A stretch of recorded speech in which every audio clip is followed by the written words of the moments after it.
क्या है इनर्शिया? ये बस वाला जब ब्रेक मारता है तो धक्का हमें क्यों लगता है? न्यूटन सर ने अपने पहले लॉ में क्या बोला था? ये सारी बातों को आज हम एक बहुत ही इजी वे में समझने वाले हैं। आज हम लोग इनर्शिया को बहुत ही प्यार से और इजी वे में क्लियर करने वाले हैं। तो सबसे पहले अगर हम बात करें कि भैया इनर्शिया होता क्या है, ठीक है भाई, जैसे मान लीजिए, ठीक है, इनर्शिया को हम समझते हैं एक बच्चे के एग्जाम्पल से। ठीक है, एक बच्चा छोटा सा है, ठीक है, उसके घर वाले उसको कहीं लेके जाते हैं। वो घर वालों से बोलता है कि हमें ये एक चीज चाहिए, ठीक है। घर वाले मना करते हैं, ठीक है, लेकिन बच्चा जिद्दी है, मना करने के बावजूद भी बच्चा अपनी डिमांड पे खड़ा रहता है कि भाई नहीं मुझे चाहिए, बस चाहिए, बात खत्म। ठीक है, मतलब बच्चा क्या कर रहा है, ठीक है, बच्चा, उसके घर वाले मना कर रहे हैं कि नहीं ये चीज नहीं दिलाएंगे, बच्चा उस चीज का क्या कर रहा है, रजिस्ट कर रहा है, मतलब उस चीज के खिलाफ जा रहा है कि नहीं मुझे चाहिए तो चाहिए। ठीक है, इसी तरह जैसे फॉर एग्जाम्पल मान लीजिए एक ट्रक है, एक ट्रक खड़ी है, ठीक है। अब मैं आपसे बोलूं कि भैया जाओ उस ट्रक पे धक्का लगा के उसको आगे करो। आप बोलोगे भैया पागल है क्या आप, खली नहीं कर पाएगा तो हम कैसे करेंगे? ठीक है, तो मतलब जब आप ट्रक पे धक्का लगाओगे एक्चुअली, तो वो ट्रक आगे क्यों नहीं हो रही? क्योंकि ट्रक में एक प्रॉपर्टी है जिसका नाम है इनर्शिया, और इस प्रॉपर्टी की वजह से जब अभी ट्रक रेस्ट पे खड़ी है और ट्रक को आप किस में लाने की कोशिश कर रहे हो, मोशन में, तो वो इतना आसान नहीं है। ठीक है, वो ट्रक क्या कर रहा है, वो रेस्ट से मोशन में आना नहीं चाह रहा, वो जब आप धक्का लगा रहे हो तो उसको क्या कर रहा है, रजिस्ट कर रहा है। अब वहीं एक छोटी सी ट्रक लीजिए, उसको हो सकता है आप 2 उंगली से मूव करा दिए। क्यों? क्योंकि वो छोटी वाली ट्रक का इनर्शिया उस बड़े वाले ट्रक के मुकाबले बहुत कम है। मतलब अगर आसान शब्दों में बोले तो इनर्शिया किसी भी ऑब्जेक्ट, किसी भी बॉडी की एक प्रॉपर्टी है जिसकी वजह से जब उस बॉडी की हम स्टेट को चेंज कराना चाहते हैं, हम उसे रेस्ट से मोशन में लाना चाह रहे हैं या मोशन से रेस्ट में लाना चाह रहे हैं, या हम उसकी डायरेक्शन चेंज कराना चाह रहे हैं, वो सीधे जा रहा है हम ऐसे करना चाह रहे हैं, तो वो चेंज को क्या करता है, अपोज करता है।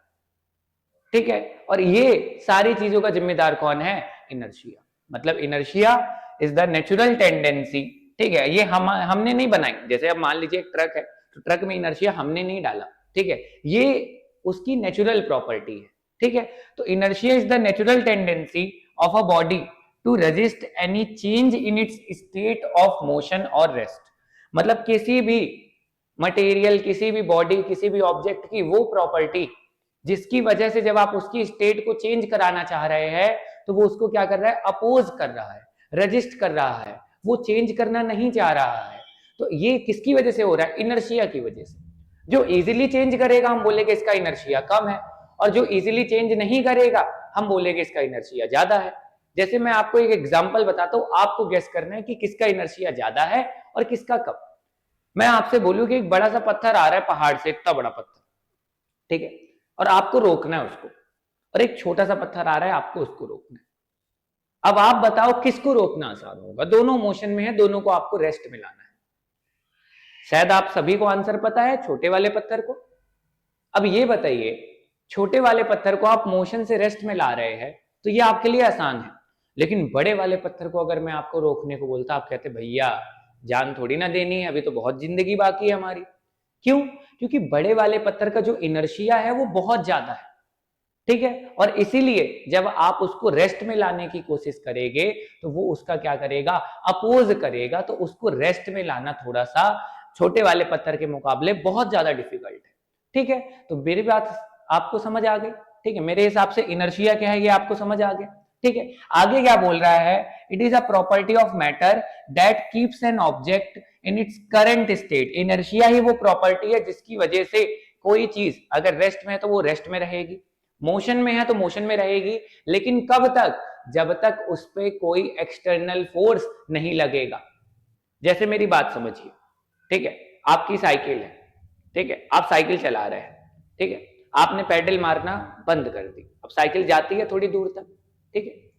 अब अगर आपको पता है कि जब हमारी मान लीजिए ये साइकिल है, ठीक है, ये साइकिल हमारी रोड पे क्या कर रही है, ठीक है, ये साइकिल हमारी रोड पे मूव कर रही है, ठीक है, तो आपको पता है कि ये जो रोड है, ठीक है, ये रोड हमारी साइकिल के, अगर साइकिल आगे जा रही है तो रोड पीछे की तरफ एक फोर्स लगाता है जो इस साइकिल के मोशन को रोकने में काम आती है, जिसको हम बोलते हैं फ्रिक्शन। अगर ये फ्रिक्शन ना लगे अब ये फ्रिक्शन लगने की वजह से धीमे धीमे आपकी साइकिल रुक जाती है। अगर ये फ्रिक्शन ना लगे तो आपकी साइकिल कभी नहीं रुकेगी ड्यू टू इनर्शिया। ठीक है, मान लीजिए कोई, अभी मान लीजिए कि आपका फोन है, ठीक है, अभी आपका फोन मान लीजिए रखा हुआ है, ठीक है, आप इस पे वीडियो देख रहे हैं। अब इस फोन की स्टेट अगर अभी हम देखें तो रेस्ट पे है, ठीक है। अब अगर आपको इसको मोशन में लाना है तो आपको इसको उठा के, ठीक है, इधर उधर आप रखेंगे तो ये मोशन में आ जाएगा, ठीक है। तो उसके लिए आप एक एक्सटर्नल फोर्स अप्लाई कर रहे हैं कि नहीं? कहने का मतलब कि कोई भी बॉडी अपनी स्टेट कब तक चेंज नहीं करती जब तक उस पर कोई एक्सटर्नल फोर्स नहीं लगता। ये बात मेरे हिसाब से आपको क्लियर है, ठीक है। वही बात यहां पे बोल रहा है कि it is a property of matter that keeps an object in its current state, जो इस स्टेट में वो अभी है, ठीक है, unless acted upon by an external unbalanced force. अब फोर्स अनबैलेंस्ड का मतलब क्या है भाई? मान लीजिए कि इधर फ्रिक्शन लग रहा है और आप आगे पैडल मार रहे हैं, तो आपका मोशन स्टॉप होगा? नहीं, क्योंकि जितना मान लीजिए फ्रिक्शन लग रहा है, फॉर एग्जांपल आप उतनी ही तेजी से आगे की तरफ पैडल मार रहे हैं, ठीक है। तो हम बोलेंगे कि जितना फोर्स इधर लग रहा है उतना फोर्स इधर लग रहा है, दोनों फोर्स एक दूसरे को क्या कर दिया एक हिसाब से कैंसिल, ठीक है। तो साइकिल पे कोई एक्सटर्नल फोर्स नहीं लग रहा, साइकिल चलती रहेगी, ठीक है, क्योंकि मोशन में थी तो मोशन में रहेगी, इनर्शिया की वजह से। रेस्ट में होती रेस्ट में रहती। अब मान लीजिए कि आप बालू में ले गए साइकिल जहां फ्रिक्शन बहुत ज्यादा है और आप पैडल भी नहीं मार रहे, तो साइकिल रुक जाएगी ना, क्योंकि इस तरफ फोर्स ज्यादा हो जाएगा, उस तरफ कम। तो ऐसे ही फोर्स को बोलते हैं अनबैलेंस्ड फोर्स। जब एक तरफ फोर्स ज्यादा होगा एक तरफ कम, तो इसी को हम बोलेंगे अनबैलेंस्ड फोर्स। तो मेरे हिसाब से आपको क्लियर है कि जब तक किसी बॉडी पे अनबैलेंस्ड फोर्स नहीं लगेगा या कोई एक्सटर्नल फोर्स नहीं लगेगा, तब तक वो अपनी स्टेट को चेंज नहीं करेगी, ठीक है। अब इनर्शिया होता किस वजह से है? कॉज ऑफ इनर्शिया, ठीक है। तो देखिए, किसी भी चीज की जो इनर्शिया की प्रॉपर्टी होती है वो होती है उसके मास की वजह से। मास का मतलब क्या है भाई? किसी चीज में कितना मटेरियल है, इस चीज का आइडिया हमें उसके मास से लगता है, ठीक है। उस बड़े पत्थर को रोकना क्यों मुश्किल था छोटे पत्थर के मुकाबले? क्योंकि बड़े पत्थर का मास क्या था? ज्यादा। मतलब किसी भी चीज का अगर मास जितना ज्यादा होगा उसका इनर्शिया भी क्या होगा? ज्यादा। उसकी स्टेट को चेंज करना उतना ही ज्यादा डिफिकल्ट होगा। बड़े ट्रक को मूव कराने में इसलिए दिक्कत हो रही थी क्योंकि उसका इनर्शिया बहुत ज्यादा है, क्योंकि भाई बड़ा ट्रक तो मास बहुत ज्यादा, और छोटे ट्रक का तो ऐसे टुक से किए और आगे बढ़ गया क्योंकि कम मास है। कहने का मतलब इनर्शिया का जिम्मेदार कौन? उस बॉडी का मास। जितना ज्यादा मास उतना ज्यादा इनर्शिया। देखिए लिखा है the greater the mass the greater the inertia, ठीक है। इनर्शिया देखेंगे तो किसी सब्सटेंस की शेप और वॉल्यूम पे मेनली डिपेंड नहीं करता, ठीक है। हाँ, थोड़ा बहुत शेप से फर्क शायद पड़ता है, ये चीज आप हायर क्लासेस में पढ़े, लेकिन जो सबसे ज्यादा फर्क पड़ता है जो होता है मास, ठीक है। और पूरा जिम्मेदार एक्चुअली मास ही होता है। शेप से ये फर्क पड़ता है कि जैसे मान लीजिए अब कोई छोटी सी चीज है, ठीक है, और मान लीजिए कोई छोटा सा पत्थर है बहुत भारी, ठीक है, और उतनी ही भारी कोई चीज है लेकिन वो इतनी बड़ी है, तो हो सकता है उस चीज को मूव कराना थोड़ा सा आसान हो क्योंकि उसका मास डिस्ट्रीब्यूटेड है, बटा हुआ है। इस चीज को आप हायर क्लासेस में पढ़ेंगे, अभी परेशान नहीं होना, तो वहां आप पढ़ेंगे। अभी के लिए इनर्शिया किसकी वजह से आ रहा है? मास। जितना ज्यादा मास उतना ज्यादा इनर्शिया। अब अगर हम बात करें टाइप्स ऑफ इनर्शिया, इनर्शिया कितने तरीके के होते हैं? हमने ये समझ लिया इनर्शिया क्या है भाई? किसी भी बॉडी की, ऑब्जेक्ट की वो प्रॉपर्टी जिससे वो अपने स्टेट चेंज को क्या कर रहा है? अपोज कर रहा है, अपने स्टेट को चेंज होने नहीं दे रहा, ठीक है। तो उसी को हम इनर्शिया बोलते हैं। अब इसी बेसिस पे इनर्शिया तीन तरीके का हो सकता है भाई। मान लीजिए कोई बॉडी रेस्ट पे है, आप उसको मोशन कराना चाह रहे हो, तो जब आप उसको रेस्ट से मोशन में लाओगे तो उसका वो जो अपोज करेगा, जो उसको वो रेजिस्टेंस प्रोवाइड करेगा, रेजिस्ट करेगा, बस उसको बोलेगी कि वो उसका कौन सा इनर्शिया? इनर्शिया ऑफ रेस्ट, ठीक है। इसी तरह कोई बॉडी मोशन में है, आप रेस्ट में लाना चाहते हो, तो उस समय वो जो अपोज प्रोवाइड करेगा वो होगा इनर्शिया ऑफ मोशन। कोई बॉडी ऐसे जा रही है, आप उसको मूव करा रहे हो लेकिन आप उसकी डायरेक्शन भी चेंज करना चाह रहे हो, ठीक है, तो उस समय वो जो डायरेक्शन चेंज करने में जो अपोज वो करेगा, जो रेजिस्ट वो प्रोवाइड करेगा, उसे मेरे बच्चे बोलेंगे इनर्शिया ऑफ डायरेक्शन। मतलब इनर्शिया हमारे तीन तरीके के होते हैं, inertia of rest, inertia of motion, inertia of direction. अब एक बात मैं आपको बताऊं कि जिस चीज का मास जितना ज्यादा होगा उसका इनर्शिया उतना ज्यादा होगा, ये बात हमने समझा, और ये तीनों के लिए सही है। मतलब अगर आप देखें कि ट्रक की बात करें, ट्रक का इनर्शिया ऑफ रेस्ट भी ज्यादा होता है, इनर्शिया ऑफ मास भी ज्यादा होता है, इनर्शिया ऑफ डायरेक्शन। मतलब ट्रक के आपको अगर रेस्ट से मोशन में लाना है उसके लिए भी अच्छा खासा फोर्स देना पड़ेगा, मोशन से रेस्ट में लाना है उसके लिए भी अच्छा खासा फोर्स देना पड़ेगा, और डायरेक्शन चेंज करनी है उसके लिए भी अच्छा खासा फोर्स देना पड़ेगा। अब inertia of rest, inertia of motion और इनर्शिया ऑफ डायरेक्शन की वजह से बहुत सारी चीजें अपने आसपास हम ऑब्जर्व करते हैं और आज हम उन्हें समझने वाले हैं। जैसे एक एग्जांपल मैंने स्टार्टिंग में दिया था कि भैया जब बस हमारी होती है, बस अचानक से चलती है या बस अचानक से रुकती है तो हमें झटका लगता है। दोनों झटके अलग तरह के होते हैं। जब बस अचानक से चलती है तो हमारी जो बॉडी है, बॉडी, ठीक है, आप देखते हैं कि हमारी बॉडी पीछे की तरफ थोड़ी सी जाती है। ऐसा क्यों होता है? मान लीजिए मैं बस में बैठा हूं, इमेजिन करिए, ठीक है। अब जब मैं बस में बैठा हूं, बस अभी रुकी हुई है तो मेरी पूरी बॉडी भी रेस्ट पे है, ठीक है। अब अचानक से बस वाले ने बस स्टार्ट करी और अचानक से उसने थोड़ा सा पिकअप लिया, बस आगे बढ़ाई। जैसे उसने बस आगे बढ़ाई तो मेरा जो लोअर पार्ट है बॉडी का, मेरा पैर जो बस के कांटेक्ट में, वो बस के साथ किस में आ जाएगा? मोशन में। लेकिन ड्यू टू इनर्शिया मेरी अपर बॉडी भी मोशन में आएगी, लेकिन अपर बॉडी लोअर पार्ट के थोड़ी देर बाद मोशन में आएगी, क्योंकि वो थोड़ा सा अपोज करेगी। और इसी वजह से हमारी बॉडी, देखिए नीचे वाला तो मोशन में आ गया, थोड़ा आगे गया, और पीछे वाला पार्ट क्या हुआ? थोड़ा सा पीछे की तरफ क्या होता है? बैकवर्ड पुश होता है। भाई आप ऐसे समझिए, आपका कोई नीचे से पैर खींचेगा तो पैर आगे जाएगा, ये वाला पार्ट पीछे जाएगा, तो वही चीज यहाँ पे हो रही है, ठीक है। अब इसी तरह आप खड़े हैं बस में, मान लीजिए बस चल रही है, बस वाले ने अचानक ब्रेक मारी। अब जब बस चल रही थी, ठीक है, तो उस समय आपकी बॉडी भी पूरी बस के साथ मोशन में थी। बस वाले ने जब ब्रेक मारी तो लोअर पार्ट तो रेस्ट में आ गया, लेकिन अपर पार्ट को थोड़ा सा टाइम लगा ड्यू टू इनर्शिया, और इसी वजह से आपको आगे की तरफ ऐसे झटका लगता है, आपकी बॉडी आगे की तरफ थोड़ी सी फेंका जाती है फॉरवर्ड डायरेक्शन में। यहां पे इनर्शिया ऑफ मोशन जिम्मेदार है और पहले वाले में इनर्शिया ऑफ रेस्ट, ठीक है। ये बात क्लियर है, ठीक है। तो देखिए वही चीज यहां पे एग्जांपल दिया, ठीक है। उसके बाद बोल रहा है इनर्शिया ऑफ मोशन में, देखिए तो इनर्शिया मोशन में देखिए वही बस वाला एग्जांपल दिया है। इनर्शिया ऑफ डायरेक्शन का हम एक एग्जांपल देखते हैं। बोल रहा है कि when a car turns suddenly, अगर कोई कार अचानक से, मान लीजिए कोई फरारी चला रहा है, अचानक से मोड़ दी, ठीक है, तो वो जो पैसेंजर है, ठीक है, वो देखे होगे आप, ठीक है, कि अगर अचानक से बस वाला भी मोड़ रहा है तो आप थोड़ा सा ऐसे होते हैं। ऐसे क्यों होते हैं समझिए। भाई आप ऐसे थे, बस वाले ने अचानक मोड़ा, तो आपकी बॉडी की जो डायरेक्शन थी वो इस तरफ थी। अब इनर्शिया की वजह से बस वाला अचानक से मोड़ता है तो आपकी बॉडी थोड़ा सा उसको रजिस्ट करती है, जिस वजह से बस इधर मुड़ती है लेकिन आपकी बॉडी इधर जाना चाह रही है, और जिस वजह से आपको इस तरफ थोड़ा सा क्या होता है, इस तरफ आपको, ठीक है, पुल थोड़ा सा फील होता है और आप ऐसे हो जाते हैं, ठीक है। तो वहां पे कौन सा भैया इनर्शिया जिम्मेदार है? इनर्शिया ऑफ डायरेक्शन, ठीक है। अब इन सब बातों के बाद जो बात का शायद आप इंतजार कर रहे हैं हमारे न्यूटन सर का, कि न्यूटन सर ने क्या बात बोली थी, मतलब Newton first law of motion, जिसको हम लॉ ऑफ इनर्शिया बोलते हैं। इनडायरेक्टली ये बात मैं आपको ऑलरेडी बता चुका हूं।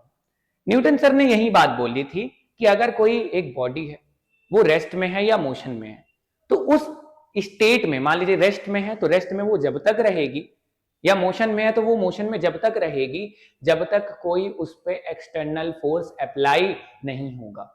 मतलब किसी बॉडी की स्टेट को चेंज करने के लिए आपको उस पर एक्सटर्नल फोर्स अप्लाई करना पड़ेगा, नहीं तो वो बॉडी अपनी स्टेट को क्या करेगी? मेंटेन रखेगी, ठीक है। देखिए वही चीज लिखा है, a body continues to be in its state of rest और यूनिफॉर्म मोशन, ठीक है, in a straight line unless acted upon by an unbalanced external force, की फोर्स भी अनबैलेंस्ड लगना चाहिए। मतलब मान लीजिए अब आप उस बॉडी पे फोर्स लगा रहे हैं, इधर खींच रहे और इधर खींच रहे, दोनों तरफ बराबर, तो भैया दोनों फोर्स एक दूसरे को क्या कर देंगे? कैंसिल।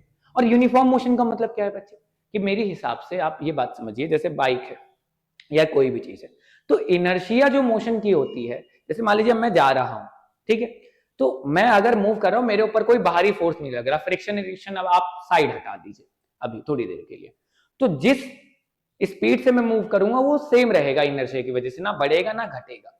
अब मेरे ऊपर अगर कोई फोर्स लगाएगा, मान लीजिए पीछे से कोई ढकेलेगा तो मेरी स्पीड बढ़ेगी, कोई आगे से ढकेलेगा मेरी स्पीड घटेगी, मैं रेस्ट में भी आ जाऊंगा शायद, ठीक है। तो वही चीज बोल रहा है कि जब इनर्शिया मोशन में दिखता है तो उस समय मोशन हमारा यूनिफॉर्म होता है, मतलब उसकी स्पीड क्या होती है बच्चे? कांस्टेंट, ठीक है। अब आगे बोल रहा है कि जैसे मान लीजिए एक ऑब्जेक्ट है वो रेस्ट पे है, तो वो रेस्ट में कब तक रहेगा? जब तक उस पर कोई एक्सटर्नल फोर्स अप्लाई ना हो, ठीक है। फिर मान लीजिए एक ऑब्जेक्ट मोशन में है, तो वो जब तक उस सेम स्पीड से मूव करेगा जब तक उस पर कोई एक्सटर्नल फोर्स अप्लाई ना हो, ठीक है। उसके बाद बोथ सिचुएशन, ठीक है, विल रिमेन अनचेंज, कि दोनों सिचुएशन, वही बात मैंने बोली, दोनों सिचुएशन तब तक चेंज नहीं होगी जब तक कोई एक्सटर्नल फोर्स इन पे अप्लाई नहीं होता। तो मेरे हिसाब से लॉ ऑफ इनर्शिया, ये न्यूटन का फर्स्ट लॉ क्लियर है, कोई भी बॉडी अपनी स्टेट को मेंटेन रखती है, वो तब तक चेंज नहीं होगी जब तक उस पर कोई एक्सटर्नल फोर्स अप्लाई नहीं होगा। इस प्रॉपर्टी को हम इनर्शिया बोलते हैं और इस लॉ को, इस नियम को हम बोलते हैं law of inertia, Newton's first law of motion. ठीक है, अब अगर हम देखें इनर्शिया के कुछ एग्जांपल और डेली लाइफ में, ठीक है, तो अगर आप देखोगे जब ट्रेन स्टार्ट होती है तो आप पीछे की तरफ जाओगे, जैसे सेम बस में यही रीजन था। ठीक है, फिर बस में देखिएगा, मान लीजिए कि बस अचानक से, ठीक है, बोल रहा है कि luggage on a bus route continues to move forward if the bus stop suddenly. अचानक से अगर बस ब्रेक मारी तो सामान आगे आ जाता है, क्यों? Due to inertia. ठीक है, कि भैया क्या होगा, अचानक से ब्रेक मारेगी तो अब सामान, जब बस चल रही है तो सामान भी किस में है? मोशन में। अचानक से जब मारेगी ब्रेक तो सामान को रेस्ट में आने में थोड़ा सा टाइम लगेगा ड्यू टू इनर्शिया, इसलिए वो थोड़ा सा आगे आ जाता है, और ज्यादा ब्रेक मारेगा तो एकदम भन्नाट से आगे आ जाएगा।